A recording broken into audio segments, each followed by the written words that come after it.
Welcome back to our study on the armor of God. Ephesians chapter 6 says, a final word, be strong in the Lord and in His mighty power. Put on all of God's armor so that you will be able to stand firm against all strategies of the devil. In this video, we're going to consider the helmet of salvation. But let me draw your attention to whose armor we're putting on. This is God's armor, and He owns it, and He gives it to us specifically and individually. You don't have to try to create your own protective gear. In fact, I would advise against cobbling together or procuring your own armor. When we do this, we miss out on God's wise and perfect protection. Remember, He knows the enemy and He knows you, so let Him suit you up. The temptation will always be to take matters into our own hands by adding and subtracting to the armor God has given us. When we do this, we will either handicap ourselves with gaps in our protection or make ourselves clumsy with gear we don't need, both resulting in greater spiritual risk and perhaps even spiritual death. So when we talk about the helmet of salvation, we are really talking about the protection salvation brings. When I know that my current relationship with God is one of intimacy and submission to God, then my thinking,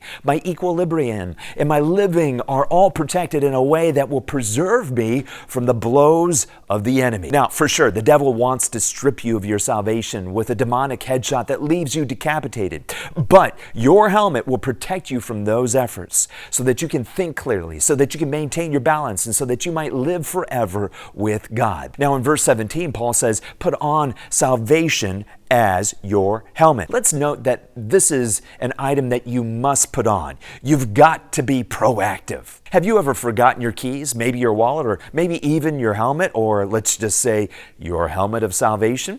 Let me give you 3 indicators that you might have forgotten your helmet of salvation. Number 1, your thinking is temporal, not eternal. Your focus is disproportionately on the temporal things of this world. Now, I understand the pressures of this world. I'm living with you here on this earth, and I understand the temptations of this world and all the wonderful things that are here, but I know financial strain. I know offense. I know health concerns. I know what you know.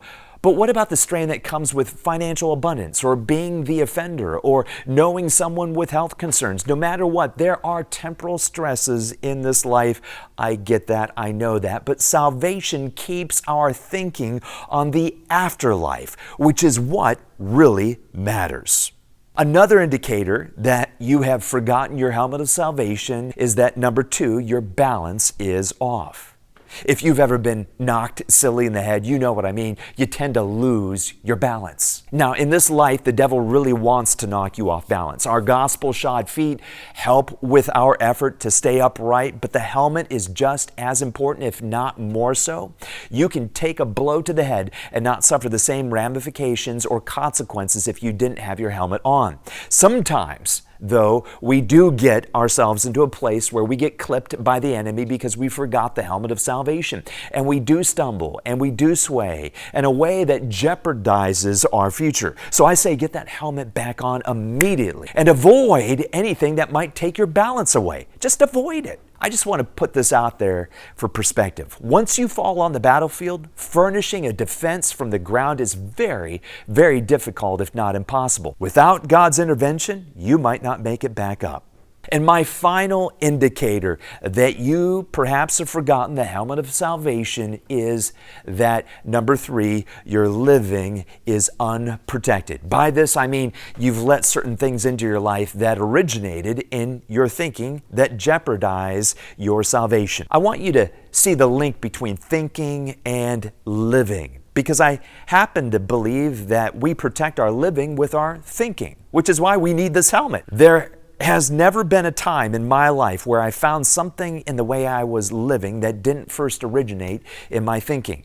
Even when I was sinned against, I had choices to make in my thinking, which in turn affected my living. The best move going forward is to get that helmet of salvation on. Then we have the protection salvation brings. When I know that my current relationship with God is one of intimacy and submission to Him, then my thinking, my equilibrium, and my living are all protected in a way that will preserve me from the blows of the enemy. You know, these are Only my brief observation. No doubt they are incomplete when compared to the great body of work that others have produced, yet somehow we rarely talk about the helmet of salvation. But it is a distinctive piece of the believer's armor. You can spot a true Christian from a mile away because they stand out with that helmet of salvation amongst the sea of hat-wearing heads and well-manicured hair. So put on that helmet of salvation. Be blessed, my friends. Keep your head protected.